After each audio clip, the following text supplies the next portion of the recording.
बिस्मिल्लाहिर्रहमानिर्रहीम, अस्सलाम वालेकुम। मैं हूं मखदूम शहाबुद्दीन। 7 फरवरी 2026 हफ्ते का दिन। नाज़रीन किराम, पाकिस्तान की अफवाज, पाकिस्तान की एयरफोर्स को हाई अलर्ट पे डाल दिया गया है। एक बहुत बड़ा थ्रेट अलर्ट। और इस मरतबा पाकिस्तान के तमाम तर दुश्मन अलग अलग नहीं, इकट्ठे मिलकर पाकिस्तान पर हमलावर होने की एक बहुत बड़ी मंसूबाबंदी कर चुके हैं। इस हवाले से इंटेलिजेंस जराए हमें क्या बता रहे हैं, ये डिटेल्स आपके सामने रखना बहुत ज़रूरी है। इसके साथ जो इस्लामाबाद के अंदर अफसोसनाक सानहा हुआ और उस सानहे के हवाले से कुछ लोगों की गिरफ्तारियां भी हुई, लेकिन अब चौंका देने वाले इंकशाफात, इंतहाई परेशान कुन तफसीलात और साथ ही साथ इस हमले का मास्टरमाइंड कौन निकला है, कुछ नई तफसीलात भी हमें मौसूल हो चुकी हैं। मैं सारी डिटेल्स एक एक करके आपके सामने रखूंगा, लेकिन दरखास्त वही है कि हमारे इस चैनल को भारत, अफगानिस्तान और पाकिस्तान मुखालिफ मुतअद्दिद अकाउंट्स की तरफ से रिपोर्ट किया जा रहा है। इस रिपोर्टिंग का असर जाहिर करना आपके हाथ में है। यह असर जाहिर इस तरह से होगा कि आप इस वीडियो को लाइक कर दें। एक के बजाय आपने ज्यादा से ज्यादा, जितने ज्यादा कमेंट्स हो सके वो करने हैं, और अगर हो सके तो इस वीडियो को मुख्तलिफ व्हाट्सएप ग्रुप्स के अंदर आपने शेयर भी करना है। सबसे पहले तो नाज़रीन किराम, मैं पिछले व्लॉग में भी आपके सामने ये अपडेट रख चुका हूं कि जो इस्लामाबाद में इमाम बारगाह खुदकुश धमाके की तहकीकात में अहम पेशरफ्त हुई और हमलावर जो है उसके घर पर छापा मारा गया, उसके 2 भाई बहनोई और एक खातून को गिरफ्तार किया गया। इस सब के अंदर इवन ये तक बताया जा रहा है कि ये जो हमलावर था ये अपने बहनोई से भी राब्ते में था, यानी एट द एंड तक, बिल्कुल इख्तिताम तक, अपने अपने इस मजमूम मकसद की तकमील तक ये शख्स अपने बहनोई से भी राब्ते में था। फिर अब एक और बड़ी तशवीशनाक चीज़ सामने आई है। जारी बात है, ये खुदकुश हमलावर, इसका आईडी कार्ड पिछले साल अप्रैल में बना, उसके बाद ये अगले महीने ही इसने चक्कर लगाया अफगानिस्तान का। गालिबन इसे अफगानिस्तान ट्रैवल करवाने के लिए ही इसका आईडी कार्ड बनवाया गया। उससे पहले ये 18 साल का हुआ, 5-7 साल इसके आईडी कार्ड की इसी ज़रूरत नहीं पड़ी। फिर इस सब के अंदर इसका रेडिकलाइजेशन का एक पूरा पीरियड था, इसे प्रॉपर उस तरीके से इसका माइंडसेट तैयार किया गया और ये 5 महीने अफगानिस्तान के अंदर खुदकुश बमबारी की तरबियत और साथ ही साथ वेपन हैंडलिंग और दीगर चीज़ों की तरबियत हासिल करता रहा। अब इस सब के अंदर याद रखिएगा नाज़रीन किराम के एक और तशवीशनाक अपडेट यह है कि ये शख्स इस्लामाबाद कुछ अर्सा पहले ही आ गया था। इसने कुछ दिन पहले रैकी भी की थी, कुछ हफ्ते पहले भी रैकी की थी इस इमाम बारगाह की, यानी ये कोऑर्डिनेटेड, बिल्कुल इन्होंने निशानदही की हुई थी। दहशतगर्दों ने, इनका मंसूबा था कि इस इमाम बारगाह को निशाना बनाया जाए। अब एक और तशवीशनाक अपडेट सामने आ रही है और कुछ रिपोर्ट्स आ रही हैं कि इस्लामाबाद खुदकुश हमले की तहकीकात में ज़राए ने यह इंकशाफ किया है कि मुबैना खुदकुश हमलावर की वालदा को इस्लामाबाद के एक सेक्टर से गिरफ्तार किया गया जो गुज़श्ता रोज़ इस्लामाबाद पहुंची थी। तफ्तीश में इंकशाफ हुआ है कि खुदकुश हमलावर हमले से कबल अपनी वालदा से राब्ते में था और खुदकुश हमलावर ने हमले से पहले वालदा से इजाज़त मांगी और हमले से पहले भी मुलजिम ने आखिरी बार मोबाइल फ़ोन पर वालदा से राबता किया। ये किस तरह की माँ है जिसने दर्जनों माओं की गोद उजाड़ने के लिए अपने बेटे को इजाजत दे दी? मतलब ये रेडिकलाइज्ड एक पूरा खानदान जो है, आप ये कह सकते हैं। और ये इसके अंदर एक पूरा तरीक़ाकार होता है दहशत गर्दों का, इन लोगों को किस तरह से ये तैयार करते हैं।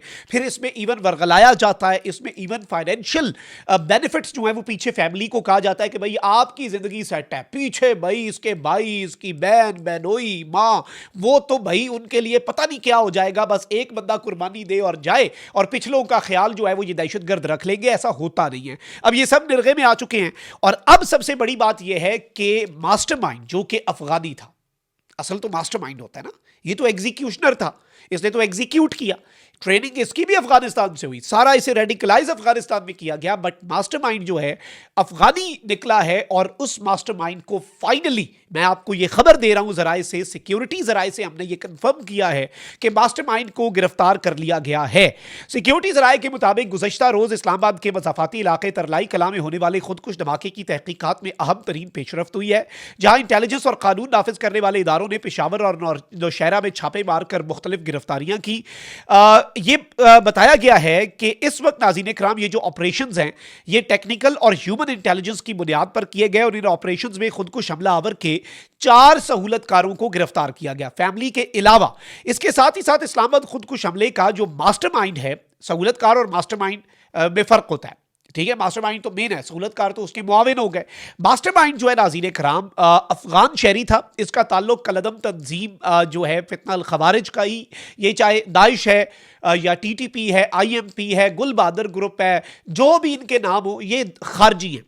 ये फितना अल खवारिज है। दाइश जो है उससे इस शख्स का ताल्लुक था, अफगान शहरी का, जो कि इस हमले का मास्टरमाइंड था। और इस सब के अंदर अफसोसनाक एक और अपडेट ये भी है कि जो एक और जख्मी है वो दम तोड़ गया है, और शहादतों की जो ऑफिशियल तादाद इस वक्त बताई जा रही है वो 33 है। बहुत से जो लोग हैं वो इस वक्त जख्मी भी बताए जा रहे हैं। तो इस सब के अंदर नाज़रीन कराम अभी भी दुआएं करनी है कि लोग जो जख्मी हैं अल्लाह ना करे कि शहादतों की तादाद जो है उसमें किसी भी सूरत इजाफा हो। अब आते हैं असल खतरनाक चीज की तरफ। नाज़रीन कराम, BLA वाले जो है ना ये बड़े लिबरल हैं। BLA फितना हिंदुस्तान, इनका मजहब से कोई ताल्लुक नहीं है। TTP एंटायरली मजहबी कार्ड खेलते हैं, नाम नेहाद मजहब के ये अलमबरदार बनते हैं, खारजी इसीलिए इन्हें कहा जाता है। ये बिल्कुल डिफरेंट है।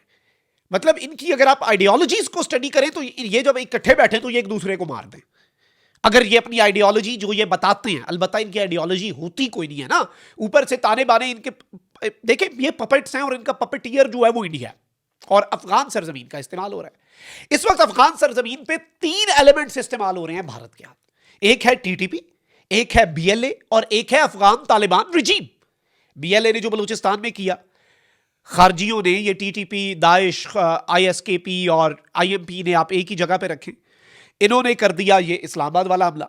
और अफगान तालिबानी रिजीम वो पहले ही इनकी सहूलतकारियां करती है। अब जो खबर आ रही है, ये अलर्ट जारी हुआ है कि TTP, अफगान तालिबान और BLA, जिनका नजरियाती तौर पे कोई अलायंस नहीं बनता लेकिन मालिक एक है, डोरे हिलाने वाला एक है, TTP, BLA और अफगान तालिबान ने मुश्तरका मनसूबाबंदी के तहत चमन के हसास सरहदी इलाके पर एक बड़ा हमला करने की तैयारियां तेज कर दी हैं। खुफिया रिपोर्ट्स के मुताबिक यह हमला आइंदा 2 से 3 हफ्तों के अंदर किसी भी वक्त हो सकता है, जिसका हदफ दिफाई तनसीबात, सरहदी चेक पोस्ट और सिविल आबादी बताए जा रहे हैं। तीनों तंजीमें हालिया महीनों में पाकिस्तान की इंसदाद दहशत गर्दाना कार्रवाइयों की वजह से शदीद दबाव का शिकार हैं। चागी और योम डिवीजन में फौजी ऑपरेशन ने अस्करियत पसंदों के रिवायती ठिकाने खत्म कर दिए हुए। हमले से वो सिक्योरिटी फोर्सेज को दिफाई पोजीशन पर लाना चाहते हैं कि इस वक्त सिक्योरिटी फोर्सेस हैं, अटैक कर रहे हैं, इन्हें तुन के रखा हुआ है। इसीलिए ये वो जो हिराफ 2.0 बलूचिस्तान में ऑपरेशन था वो यही था कि सिक्योरिटी फोर्सेस डिफेंसिव हो जाएं। लेकिन हम ऑफेंस को ही अब बेस्ट डिफेंस समझते हैं। Attack is the best defence इन दहशतगर्दों के चक्कर में। पाक अफगान ट्रांजिट ट्रेड और सीपैक मगरबी रूट का बड़ा हिस्सा जो है वो चमन से गुजरता है। अब इस चीज को समझिएगा, किसी बड़ी वारदात से आलमी जो इंश्योरेंस प्रीमियम और लॉजिस्टिक अखराजात में इजाफा करके पाकिस्तान को माली नुकसानात जो हैं वो पहुंचाने का ये मंसूबा है। कौमी सलामती माहिरीन मुत्तफिक हैं कि मुजवजा हमला सिर्फ सरहदी चौकियों तक महदूद नहीं होगा। इसका असल हदफ पाकिस्तान की उभरती हुई इलाकाई मुआशी हैसियत और बैनुल-अक़वामी सरमायाकारी का एतमाद भी होगा। हुकूमती इदारों का कहना है कि किसी भी दरअंदाजी की सूरत में फौरी और फैसला कुछ जवाबी कार्रवाई की जाएगी ताकि खित्ते में पाकिस्तान की इक़्तिसादी राहदारियों और स्ट्रेटेजिक मंसूबों का तहफ़्फ़ुज़ यकीनी बनाया जा सके। यानी हमें ये इतला मिल गई है कि ये हमले की मंसूबाबंदी हो रही है। करना अब हमने क्या है, हमारे अभी तो कोई मंसूबा होगा। हमारी एयरफोर्स इस वक्त फुल फ्लाई तरीके से तैयार है। अगर इन्होंने ये हरकत की, इस हरकत को इनकी आखिरी हरकत बना दिया जाएगा। Pakistan is waiting for a chance. वैसे तो पाकिस्तान ऑलरेडी ये कह चुका है कि पाकिस्तान की सरजमीन पर होने वाले हर खुदकुश हमले का जवाब, हर दहशतगर्दी की कार्रवाई का जवाब अफगानिस्तान में इनके ठिकानों पे दिया जाएगा। अभी तो दाइश के साथ जो पाकिस्तान ने करना है वो तो हमने करना है, वो तो हम घुस के मारेंगे, उसमें कोई इफ्स एंड बट्स नहीं है।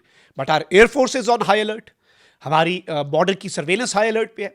हमारे तोपों के रुख, हमारे ड्रोन्स, हमारे फाइटर जेट्स, हमारे मिसाइल्स, हमारे एयर टू सरफेस मिसाइल जो पेलोड गिराए जाएंगे फिर, और इनका कुछ बचेगा नहीं। ये हवा में तहलील होंगे, ये तीनों मिलके भी आ जाएं भारत की ईमा पर, भारत की फंडिंग के साथ। लेकिन ये सिक्योरिटी अलर्ट जारी हुआ है और ये इनका मंसूबा जो है वो बड़ा खतरनाक है। इंशाल्लाह अल्लाह ताला की मदद शामिल हाल रही तो इनके इस मंसूबे को भी नाकाम बनाएंगे। भारत का भी मंसूबा खाक में मिला। पिछले साल 2 जंगें जीती हमने, अफगानिस्तान से भी और भारत से भी। अल्लाह का करम रहा तो इस दहशतगर्दी को भी खत्म करेंगे। और ये तीनों मिल के भी आए, इनके साथ भारत भी एक दफा आ जाए, तसल्ली कर ले। हमारा तो ईमान है ना, हमने अपने ईमान पे चलना है। ताकतें तुम्हारी हैं और खुदा हमारा है, तो इस चीज को लेकर चलना है। इस वक्त एयरफोर्स को हाई अलर्ट कर दिया गया है, आर्मी हमारी हाई अलर्ट है। इंटेलिजेंस एजेंसीज ऑलरेडी जो ग्राउंड वर्क कर रही हैं वो इनके लिए बहुत बड़ा सरप्राइज होगा। और बस अल्लाह ताला हमारे पाकिस्तान को सलामत रखे, ताक़यामत रखे। कमेंट सेक्शन में आपने अपनी राय का इजहार जरूर करना है। अल्लाह निगहबान, पाकिस्तान जिंदाबाद।